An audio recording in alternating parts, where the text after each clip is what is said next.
prince héritier veut asseoir son pouvoir. Il veut montrer que c'est lui qui va prendre les rênes destinées de ce royaume.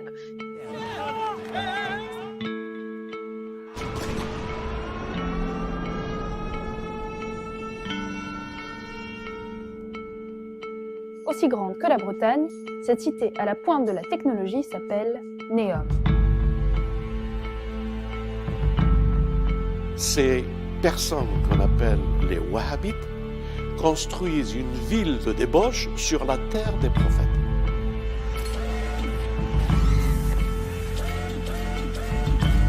I would thank very much the Kingdom of Saudi Arabia.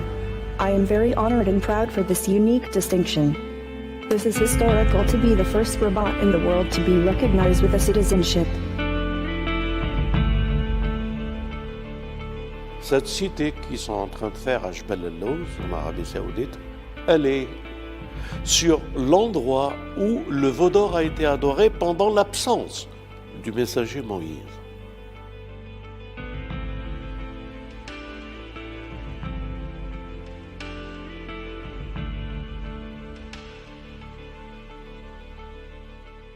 Le sujet que nous allons aborder aujourd'hui ensemble, il est d'actualité.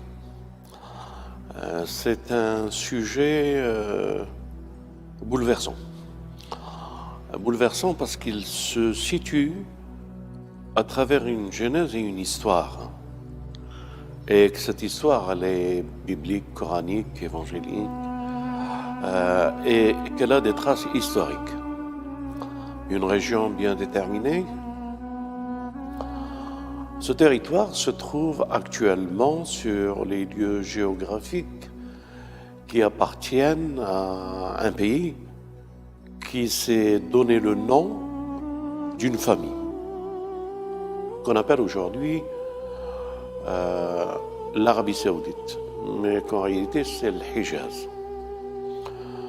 Et plus qu'en réalité, c'est la terre bénie des prophètes. De tous les prophètes. D'abord, les prophètes des enfants d'Israël. Une région qui s'appelle Jebel el-Lawz, qui se trouve à 19 km de la côte d'Égypte, c'est-à-dire à partir de l'Égypte, on voit ces montagnes, et qui n'est pas très loin non plus de la Jordanie. Jebel el-Lawz était dans toute l'histoire biblique la terre du prophète Yaqub. Vous connaissez cette histoire, Yaqub, Youssef trahit les enfants, ils le passent en Égypte, ils le vendent comme esclave, etc. Son histoire. Donc, c'est le lieu de la naissance de Youssef, le prophète Youssef, son père qui est Yaqub et qui a passé sa vie spirituelle sur ces montagnes qu'on appelle Jebel el-Lawz. Et après, nous continuons cette histoire avec l'histoire qui est dans la Bible aussi, et dans le Coran, et dans l'Évangile, l'histoire de Moïse. Une fois que Moïse a craint pour sa vie, sur le territoire de Pharaon, il a pris la fuite vers la direction de cet endroit-là. Et cet endroit-là, à cette époque, il y avait le prophète Shuaïb. Et c'était la ville de Médian. Donc Médian, à quelques kilomètres, mais vraiment 5, 6, 10, mais pas plus loin que cela, se trouve Jebel el-Lawz. La naissance de Youssef, qui par la force des choses a dû émigrer, ses frères et son père, qui l'ont quitté pour aller en Égypte. La suite a fait que l'un de leurs descendants, Moïse, après avoir craint de ce qui pouvait lui arriver, après ce qu'il a fait en Égypte à cet Égyptien, il a fui en cette direction. Donc, Moïse, ses frères, Haroun, sa famille, Imran, son père, lui a enseigné leur histoire. Et sa fuite était en direction du lieu de résidence de ses ancêtres. Et il a fui en cette direction pour aller se retrouver dans un endroit, après avoir épousé la fille de Chouaïb, accompagné avec sa femme et ses enfants, se trouvait sur le territoire de ses ancêtres, au mont Sinaï. Et là, il a vu une lumière qui a été vers elle, Dieu lui a parlé, il lui a donné une mission de revenir en Égypte pour aller libérer les peuples des enfants d'Israël.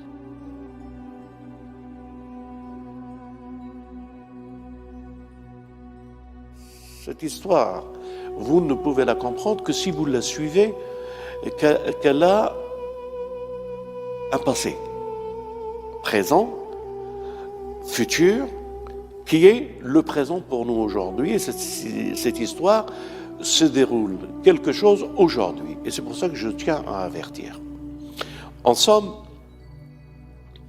lorsque Moïse était avec les enfants d'Israël, les historiens ont cherché à comprendre par quelle voie il est passé et dans quelle montagne il a été pour recevoir la révélation.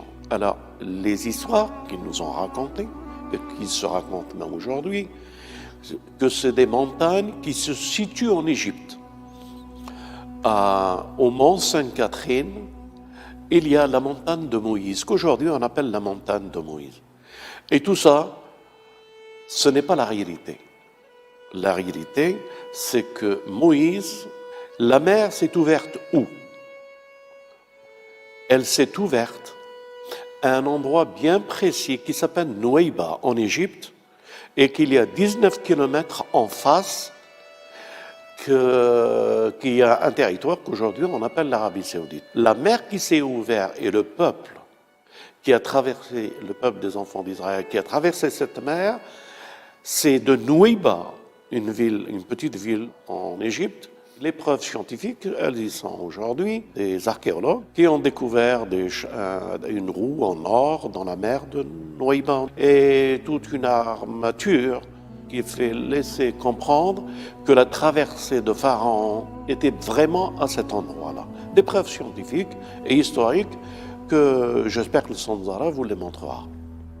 Et que moi-même, j'y étais avec 2 personnes à Nouaïba, cet endroit, pour voir cette traversée. Je suis inspiré par l'histoire.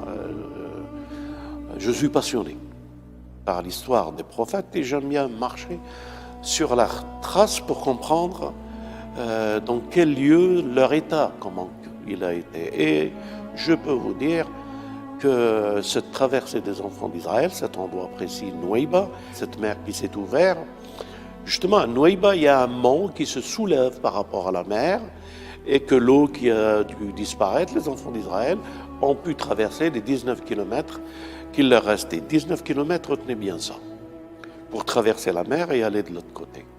Ensemble, le voilà, Moïse, traversant la mer et allant de l'autre côté, avec les enfants d'Israël. Et l'histoire nous montre, c'est dans cette région qu'il est revenu, qu'il y a une histoire avec les prophètes et un endroit bien précis que le Coran nous parle d'un endroit qui se situe et qu'il l'appelle Tawa. Enlève tes souliers, tu es sur le mont Tawa. Lorsque Moïse, durant le 2e voyage, et qu'il était absent pendant 40 jours, et retenez bien ça, il est revenu et il a trouvé les Banu Israël faisant un veau d'or par le Samaritain et l'adoraient prosterné d'une débauche, et ils prenaient du plaisir et ils passaient leur temps à la corruption et à la débauche à cet endroit avec un veau d'or. Les traces scientifiques sont encore aujourd'hui visibles. Quand on est à Nouaïba, il y a une grande colonne qui est pas très loin de la mer, qui était sur le bord de mer. C'est Salomon qui l'a mis pour signaler la traversée des enfants d'Israël à cet endroit. Et lorsqu'on arrive à l'autre endroit de la rive, qu'on appelle aujourd'hui l'Arabie Saoudite, il y avait le même pylône avec l'inscription, c'est à cet endroit que les enfants d'Israël ont traversé, écrit à l'époque de Salomon. Les Saoudiens se sont empressés de raser cela et l'ont remplacé par une plaque. Et qu'ils ont interdit cette zone à toute personne étrangère que par les services, leurs services, ou les Israéliens, ou les Américains, pour étudier cet endroit. Pourquoi je raconte cela? Et pourquoi je voudrais alerter l'opinion publique? Eh bien, parce qu'aujourd'hui, le fils de Salman, le roi, a proclamé que c'est un territoire qui n'est pas sacré et qu'il l'a fait sortir des territoires sacrés de l'Arabie saoudite, de l'Hijaz, et que tout le monde, il pouvait en faire une ville universelle. Dans cette ville universelle, ils appellent ça la cité de l'intelligence artificielle. Et pourquoi cherche-t-on tellement à développer ça pour arriver à un tel résultat? Eh bien parce que Al-Jan, Iblis, il prendra forme humaine. Mais la forme humaine qu'il prendra sous son contrôle, un très beau jeune homme, des cheveux longs, très beau dans l'apparence, agissant par des gestes et des paroles, en faisant tomber l'eau là où il veut, en tuant un être vivant, en le ressuscitant, en donnant les richesses et l'économie à propulsion à tous ceux qui se prosternent, en ramenant le mondialisme vers une seule élite, l'élite de ce qu'on appelle les Illuminatifs ou autres, les Francs ou autres, ou Bilderberg ou autres, ou les banques ou autres, ou les politiques ou autres, sous son contrôle. Le monde sera géré d'une telle manière, tout ce qu'ils leur proposeront, et les choix et les directions et la voie qu'ils devraient prendre, jusqu'à finir par prendre leur forme, qui ne peut pas être une forme, puisque le jeune ne peut pas être perçu, touché. Il peut toucher par un monde de vibrations, mais il ne peut pas toucher par le toucher, et il a besoin de l'humain pour le sens du toucher. Il prendra corps et forme dans les robots, et que ce sera un multiple sans chiffre, robotisé, et qu'ils ne sont qu'en réalité que l'intelligence artificielle, elle prendra des noms. Sophia, yani masha'Allah, le nom Sophia. Ils prendront des figures qui ressembleront au Messie, mais qui ne sont que le faux Messie. Ils prendront des figures des awliya, des faux prophètes, et ils géreront ce qu'ils ont à gérer. Et c'est à partir de Jbel el-Lawz qu'ils voudront prendre le contrôle, non seulement sur cette terre, mais qu'ils auront des plateformes en dehors de la Terre, sur la Lune ou plus loin encore. Ils auront des moyens de communication, des radars, gérés pour notre humanité, pour le contrôle.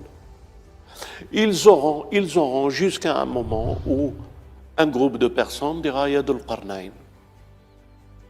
Hajouj et Majouj descendent, protège-nous d'eux, construis-nous un mur. Tout ceci n'est que ilm akhir zaman.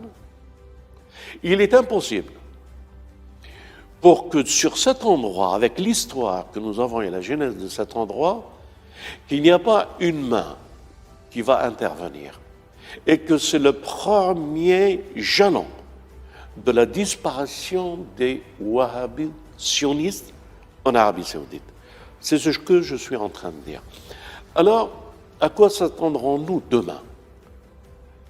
Il est vrai que le Centre Zahra a annoncé déjà il y a 10 ans que 2018, ce sera le commencement du déclin du sionisme. Donc, nous sommes devant un événement qui va être un événement grandiose, que les fidèles doivent prier Dieu, quelle qu'il soit leur religion, pour intervenir et pour faire stopper ce délire du veau d'or, encore une deuxième fois, sur Jbel el-Lawz. Et comme pour nous dans le Coran, il est dit que les Banu Israël, les enfants d'Israël, les sionistes, ceux qui les suivront, seront hautains 2 fois et que la malédiction les frappera parce qu'il n'y aura pas de 3e fois. Nous sommes dans le début de cette période-là. Raffermir la foi des croyants, prévenir les croyants qu'une défaillance ou changer la voie de Dieu ou vivre en dehors de la volonté et de la parole de Dieu vaut un prix. Lorsque cette ville deviendra la ville de Sophia, leur Sophia, et que les jeux et que la débauche et le veau d'or seront une 2e fois adorés, que la main de Dieu et son intervention à travers le Messie et le Mahdi et tous les hommes, l'Aouliya, vont intervenir. Walhamdulillahi Rabbil Alamin.